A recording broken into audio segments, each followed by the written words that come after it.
Cool. So on this next episode of Higher Talks Recruitment, I'm joined by Nick Boulton, the CEO of Client Server. How are you today, Nick? How's it going? Yeah, good. Thanks, Con. Thanks for having me on today. Thanks for joining. Thanks for making the time.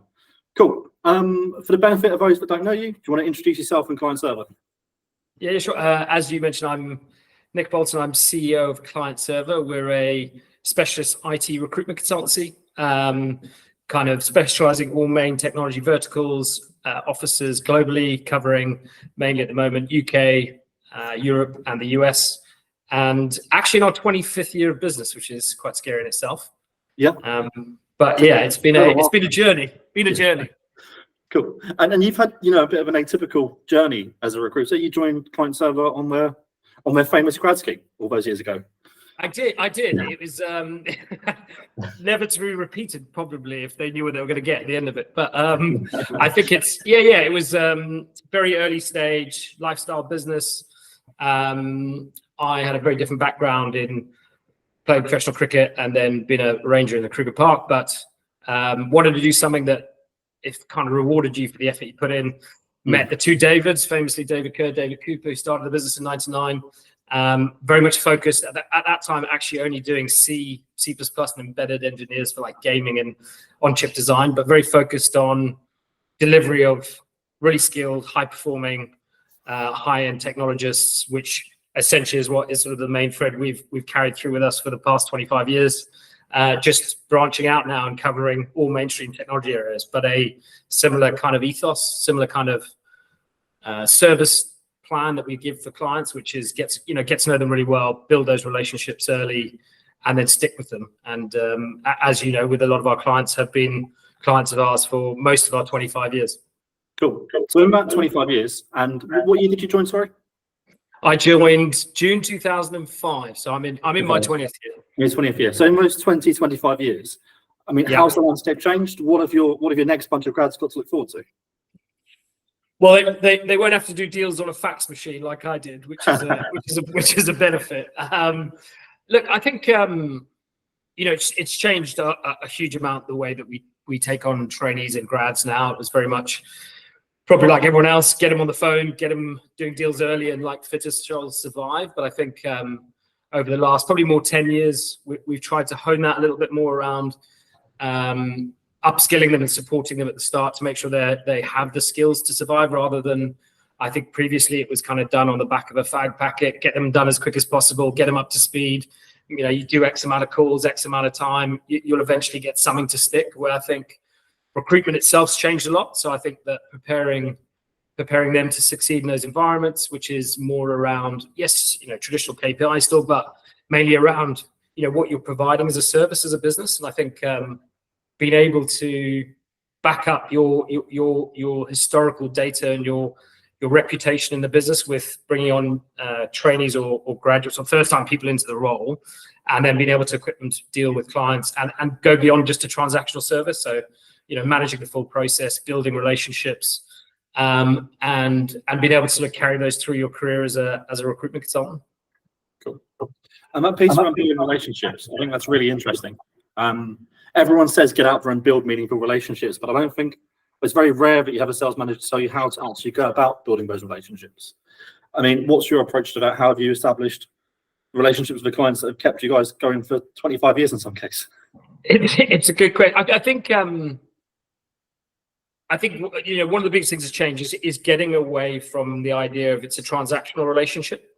I think there's an element of generally 360 recruitment being a get in, figure out a problem, get a deal done, move on.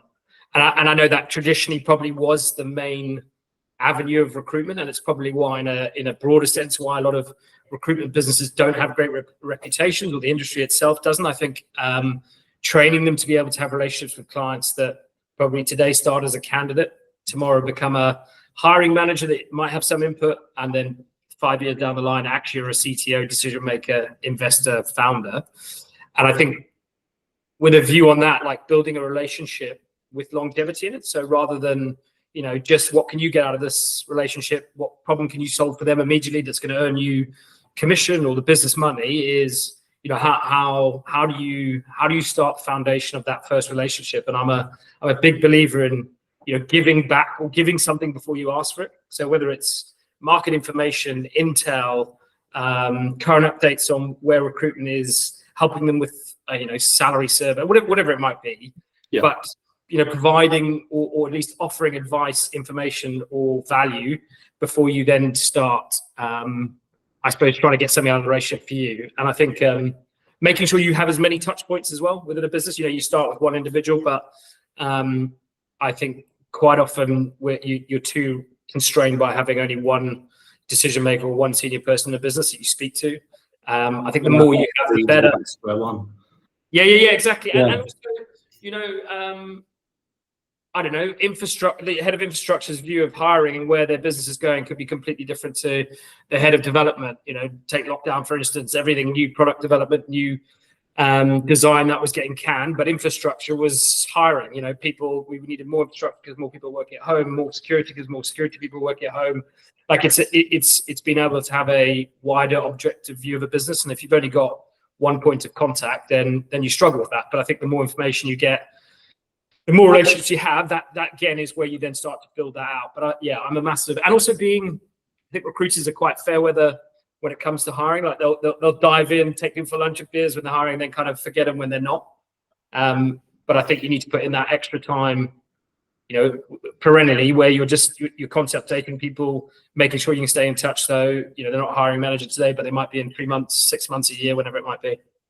Yeah, it's easy to get lost in that. Is this going to make me money right now? Sort of mindset, particularly when you've got targets for the quarter and the month and KPIs. But sometimes I think you need to take a step back and look a little bit beyond that. Yeah, I think it's a really good point, because it is, let's be honest, like recruitment is still a target-led, sales-led environment, and I think actually sometimes today's trainees they kind of lose sight of that a little bit. They're like, oh yeah, this would be great. Talk to a few people, find a few jobs. It's sales-based, but I think any good salesman, whatever industry, has the ability to convert a current pipeline, build a future pipeline, and then manage a continuous pipeline going after that. And I think you need to manage or have your day, week, month split up so that you're giving time to each of those areas, I suppose.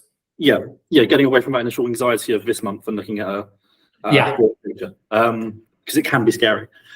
So you've got an office in London, an office in Asia, an office in Cardiff, servicing mainland Europe, London, and then the wider UK.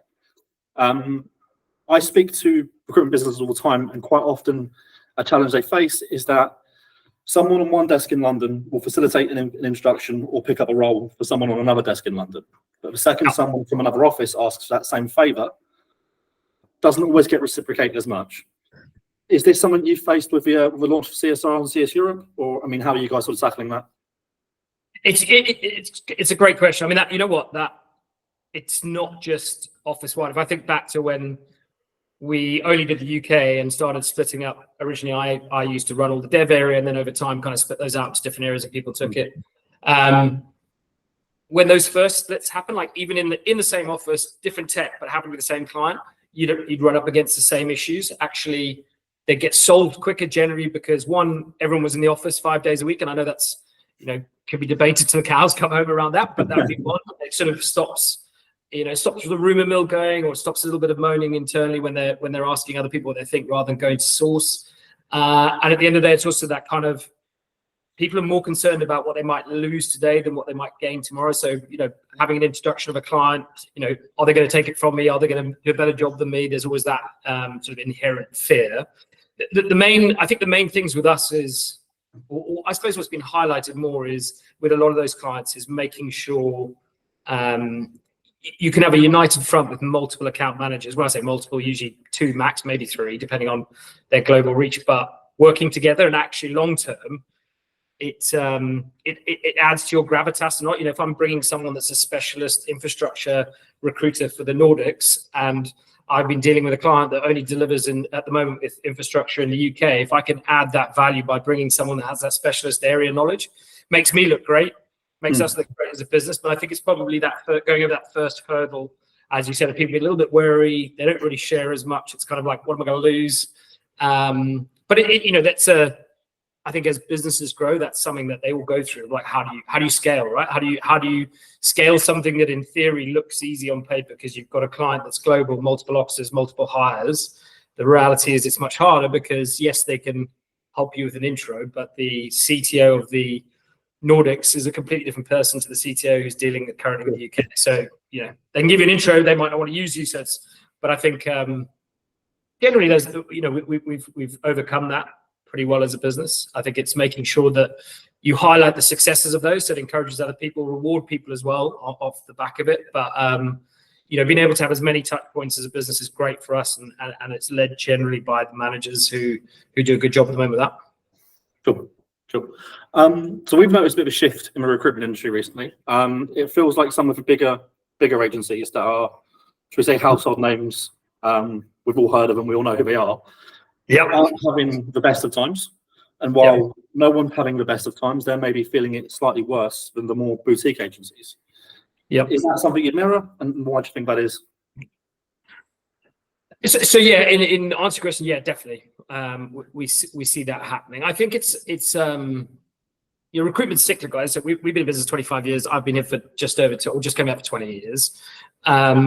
It's constantly changing. Like, I don't think, you know, suddenly some of those big household names are gonna disappear. They have the ability to pivot quickly because they've got big infrastructure, lots of cash, multiple relationships with, you know, household clients that can change a bit. Where you're right is, I think that from a technology point of view, you know, we're going down an era of, when I started, you know, RPOs were a big issue for us, the big household names, and then more boutique firms. Now bigger company, you know, companies have bigger teams of talent acquisition, people that deal with stuff. There's multiple hurdles. And I think if traditionally you've been a household recruitment company dealing with large corporates, a lot of those relationships which they probably coveted and had complete ownership of, they don't have as many. So I think trying to restart that process with fintechs, edtech, health tech, consultancies, software houses, startups, you're going to struggle more as a company like that versus a boutique firm that has finger on the pulse, latest tech, doing these kind of things, you know, your tech talks, podcasts, like your extra value is very much visible versus them thinking, well, I'm dealing with a listed company or a big corporate that don't really care about my infrastructure and my technical growth and how, you know, important my budget is. They just want to sign up another client.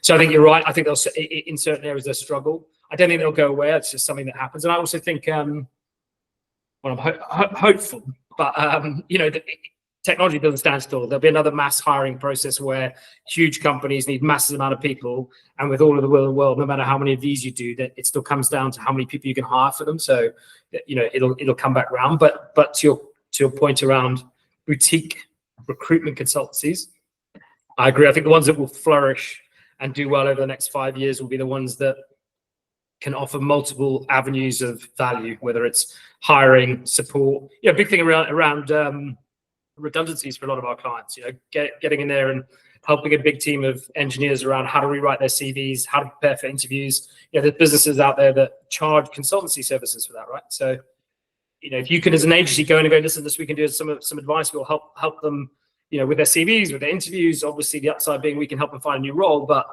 you're not just there when, you know, times are good. You're also there in tough times. Yeah. I think companies like that will thrive and do really well.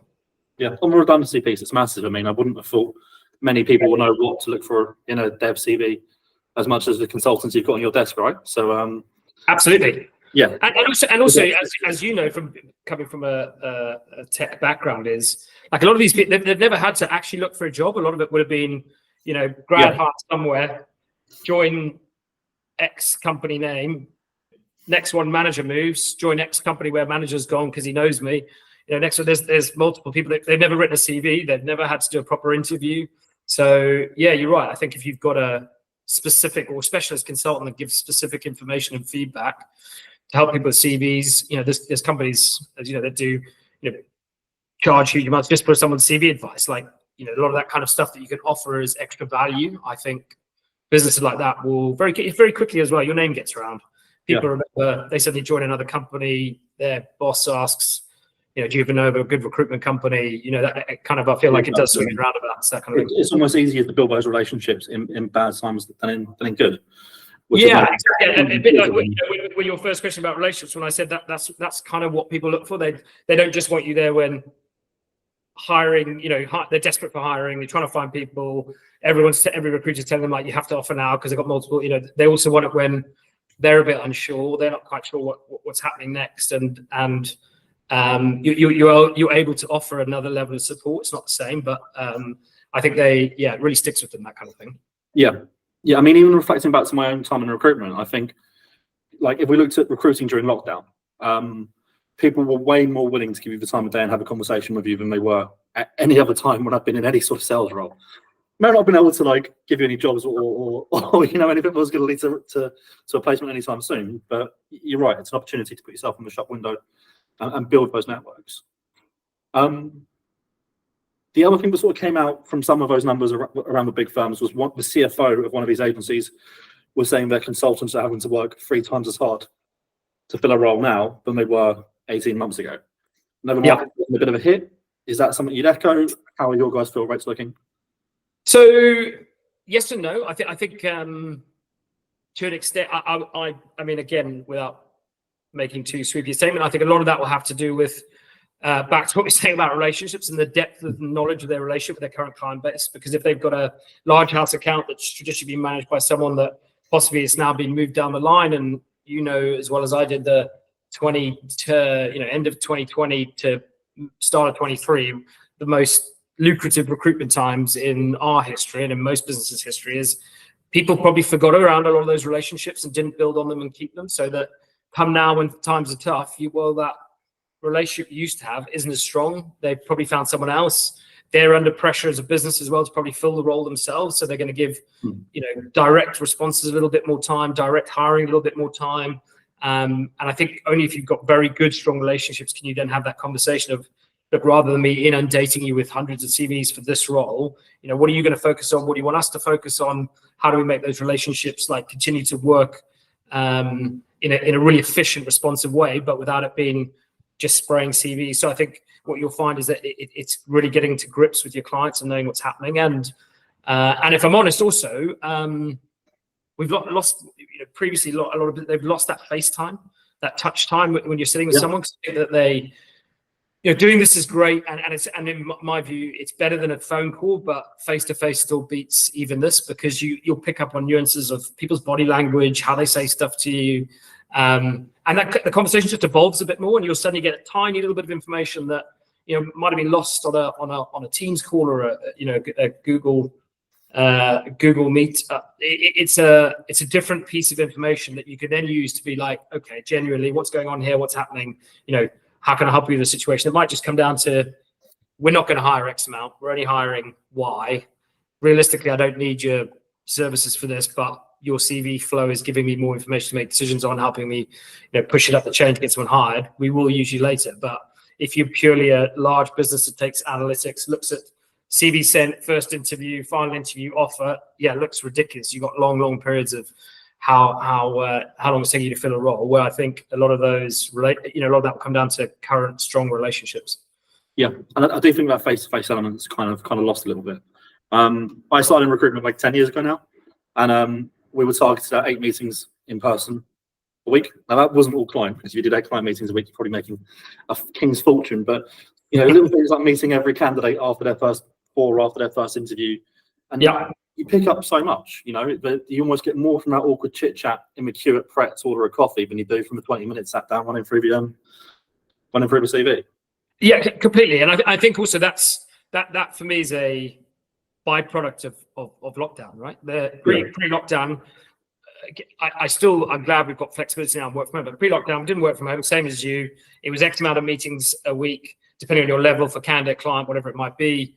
And if I think about all of our big house accounts, that used to come from going to them 2 or 3 times a week, coming in to meet them, and then while you were there, like, oh, while I'm here with you, you mentioned you would be happy to introduce me to X head of X department. Is that okay? And they'd be like, yeah, sure, just come say hello.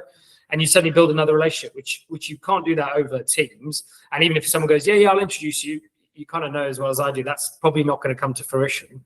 And also, exactly. And also, like you said, with candidates, ones that, I don't know, goes okay, and I'm pretty happy with the role, put the phone down, versus when you're with them face to face, you're like, you don't sound okay. What's the and you get to the bottom of it quicker. And it's a big push for us. So we're doing a lot of our incentives and other KPIs around face to face meetings. And I also think generationally as a recruitment consultant, I think like the biggest difference between a trainee back then and one now is they're they're not as capable face-to-face as they used to be. And I think if they want to become really successful, make really good money again, they need to force themselves to go as many face-to-faces as possible, make it the norm again, which it's obviously not as much anymore. Yeah, I guess learning your clients' anchor days almost, right? If everyone's in Tuesday, Wednesday, Thursday, make sure you're around Tuesday, Wednesday, Thursday. You've got flexibility around your clients. Cool. And then all of this relationship building, this should hopefully lead to good quality business, right? Because we all know there's a difference between a good job on the desk to work and a not so good job on the desk to work. Yeah. What does good business look like for you in client server?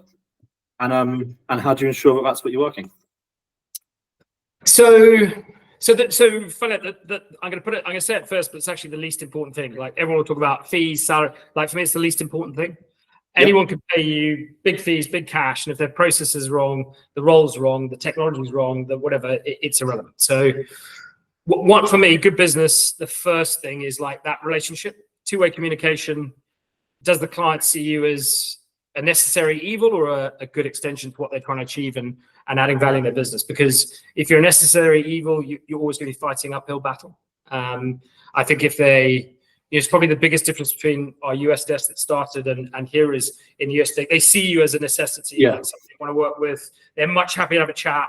They'll give you loads of information. Even clients that aren't necessarily hiring now, they're like, let's have a team chat, let's have a conversation. I want you to be really prepared for when we do start hiring. Where I think that's still a work in progress, in UK as a whole, but with clients that were newer clients. And I think establishing that first kind of good working relationship, two-way conversation, honesty around their process and what they're offering and why they're doing it. I think a lot of recruiters are, they'll go, what's the process? So it's meet X, meet Y, meet Z. Like that's not, you're going to struggle to hire unless you educate them along. Well, this is what it's not. I think, excuse me, traditionally it's always been, of course you want the process to run quickly because you want to get the deal done, rather than, well, no, I want to get the role filled with the right person. And if it takes this long to review a CV and this long to set up interviews and this long to you're gonna really lose good quality people. So trust me with part A and B of the process, and then I'll give you the best candidates. And then if we work together to get them to X date, you'll then be ready to go. So I think communication, great relationship first up, and then a bit like what I was saying around do they value the information you give them? Because having done recruitment like you said for 10 years. Me a bit longer, know as well as I do. Like they will, like as soon as you get a candidate, I've closed them on 50 grand. By the end they get the process, they have another fine. They're like, actually it's 55, and as well as I do, you're gonna pick up the phone, and a client there is thinking, of course it's 55. You just want a higher fee, and it doesn't matter how much you go. Listen, I promise you, it's just a candidate. They're sort of like, yeah, whatever. I think if you can genuinely get them to trust you with salaries, packages, and I think that starts early on, making sure that. If you get a candidate that's way overinflated, I think I see too many consultants today sending them out, like because of the inflated salaries a while ago, and they're not worth that salary. Like our job as a recruitment consultancy is tell the candidate you're not worth that salary. This is why. Let me give you the information. Let me tell you why. It is not 21, 22 anymore. Whether your best mate got a 50% pay rise, that's not happening now. This is where you're at. And I think if you start with that bit, great, because then your clients will trust you. So that if it comes out the other way of you need to get more salary, basically. Going a step beyond the salary as well, the candidate, right? Yeah. I mean, because it might cost X for someone to work in one business, but if you've got their dream company, saving the world, working 5 days a week in the Bahamas, that salary might be 20% less, and actually having that conversation and qualifying a candidate and relaying it to your client so that they're prepared for it. It's not a surprise. And you're right. You're absolutely right. I think it's making sure it's horses for courses, right? Are you sending the right candidate to the right role, not just because it matches a couple of technologies, a location, and salary? Like, is at the end of the day that client might like the candidate? Is the candidate going to like the client? And that's kind of our bit of the puzzle. And then lastly, on the fees bit, for me is not. I kind of always use the phrase like we're not cheap, we're really expensive. But if you're looking for the best technologies in the area, like that's what you're going to pay. And I always find it funny when you sort of sit down at the end of the year and with a good client they're doing their reviews and they're like, you've done amazing, you placed this, you're way better than everyone else. So what are you going to do in the fees? And I always joke with like, well, clearly you're going to raise them, right? Because we've done a better job than everyone else. And all they can look at is like, well, hang on a minute, we've paid X in fees. You're like, but I mean the job we've done. Exactly. It's just like, but it's an easy. I think it's an easy target. thing. So I was trying to steer away from that. It's more if you don't have those first ingredients for good business, communication, trust, two-way street, and value, like it's irrelevant. And I always I always chat to the sales guys around. Never be afraid of walking away from that. Yep. Because it'll just distract your teams, your area, and you'll end up trying to fill roles that aren't fillable. But again, that walking away, like from a consultant standpoint, that can be really, really scary. Because again, we've got targets. It might be 2 weeks before the end of the month. There's a job there. It's not a great job, but I guess where's the balancing act? Where does the compromise come in? At what point do you walk away? At what point do you work it? How do you look at it? I think so. Going back to what we said about trainees and preparing them for like the environment we're in, and you'll know because I've used the term a lot. Is I refer to us as consultants, not agencies. Is mainly for us because if you actually said to whoever bought the role and said, like, objectively, let me take this off your plate. It's not going to come down to like hitting month's target. Is this genuinely fillable for the right reasons? Give me the right reasons, what the process is, and tell me you're willing to put your mortgage or whatever on this is a fillable role. 9 times out of 10, they'll go, no, it's not. Which for me, if it is that type of job, all it's doing is distracting you from what could you be doing to find a job that's fillable? What could you be doing with a job you've got that's fillable? Where I think, because as you said, it's better than no job, or it's better than the job I've got maybe, but that might mean the jobs you've actually got are bad business as well. And that's why you're not actually making sales this month, this quarter, is you're working jobs that don't have buy-in, you don't have a great rapport with. They're never going to be fillable unless they're desperate. Okay, I'd much rather a consultant scrap all of those, started again, and you help them build a new pipeline. As you said, it's easier said than done. It's scary. Yeah. I think it's a case of making sure the managers as well have a very good open relationship and an honest relationship with the consultants they're working with. Around time. You could judge it once it's been there. What's it? Time to CV to out the door. Time from CV to feedback to interview. Being booked, and then what's happening. And if that's I think our good clients, we probably average under 20 days from CV sent to offer had, all interviews in the process of someone working. And I think if it's over that, there's a problem with the process, which probably means the business is bad, and you need to look at what's your opportunity lost cost of them spending time with that and not looking for better business. But it's you need strong managers, you need people to feel comfortable in their job as well, and it tends to be, again, a bit of generalization. I feel like desperate salesmen pull on desperate business because they're not in that situation where they're being objective about the decision making. They're just like, I need to get some terms signed. I need to work a job. I need to show there's activity. Where I'd much rather someone was, listen, I don't have sales. This might be the reason, but here's my pipeline. Here's my process. Here's my forward book. This is what I'm planning. These are my meetings. So you can help them with that looks like good business, which will convert to cash, rather than they might miss that if they're working on something that's not, not profitable now. Yeah. I mean, obviously billings is great, but a full out plan is better than deluding yourself. Running behind portal jobs, which I think I've fallen into the trap of before in my career, and I'm sure a lot of consultants have. I think everyone does. I said it's easy. The theory is easy. The actual implementation is difficult. But I think if you can be really good with your time planning and being proactive about what's coming up and looking ahead, you tend to be generally more from staying ahead of the curve when it comes to the actual figures. Cool. And that kind of makes sense, right? Because client server, as a business, they've got a great reputation for repeatable, scalable processes. Particularly, I used to work there. I didn't say that at the start of the call. But when I worked there was a strong game plan for how to structure your day and how to go about filling roles. For you, how important are those processes to the business, and how did you go about building them? So if I'm brutally honest, I can't take a huge amount of credit, and it'll be DK, as you know, around our process. But for someone that traditionally I'm very poor at, or have been very poor at process and admin, it was a big eye opener when I did it with David, that around the day plan, strict with your time, when you're speaking to the right people, the admin and process behind that, how you followed up, forward diarization, all that kind of stuff, that actually seeing it work day to day, I was like, okay, this makes sense. I know exactly why I've got to do it. And it's a bit like, it's what we preach, or what our clients are trying to produce, and what we preach them around. They're looking to create scalable, reliable, secure software for their clients. They want people that can develop scalable, reliable, secure software, like why would you not want the people providing those people having a scalable process that worked, that was really efficient, that helped you with these processes? So I think over the years, whether it's our CRM or our internal dashboard or how our database or website all talk together, it's all around day plan, process. Is it repeatable? Is it scalable? How do you then scale that for an individual, a team, a business, an area, whatever it might be?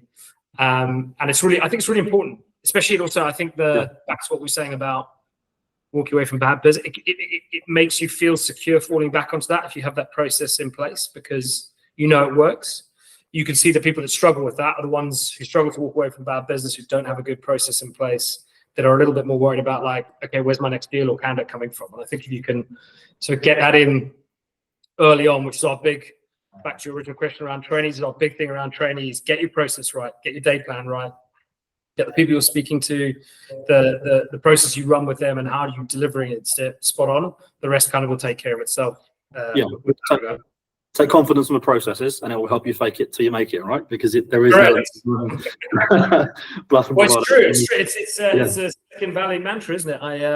The Theranos story, wasn't it? I mean, that's basically what she did. It was fake it till you make it, which inevitably there's going to be some casualties, but some people do. But I think if you want a real firm structure in place, especially in sales, which it's not rocket science, right? Like, people come into any type of sales, but specifically recruitment or contingent type recruitment sales, is have a strong process, be confident. The knowledge piece around learning your market, your technology, that's you have to have. But unless you have that process first up, you won't have the confidence to be able to grow your career and also help your clients grow their teams. Cool. And I guess just finally, before we wrap up, 20 years at client server, and again, we've got another of these grad intakes at the moment going on, assessment days going on. Yeah. What advice would you give to the grads before they start, to the new trainees before they start, to have as successful a career as you have, or as successful a time at client server as you have? I can't believe it's been 20 years. Actually, it's ridiculous. But you know what?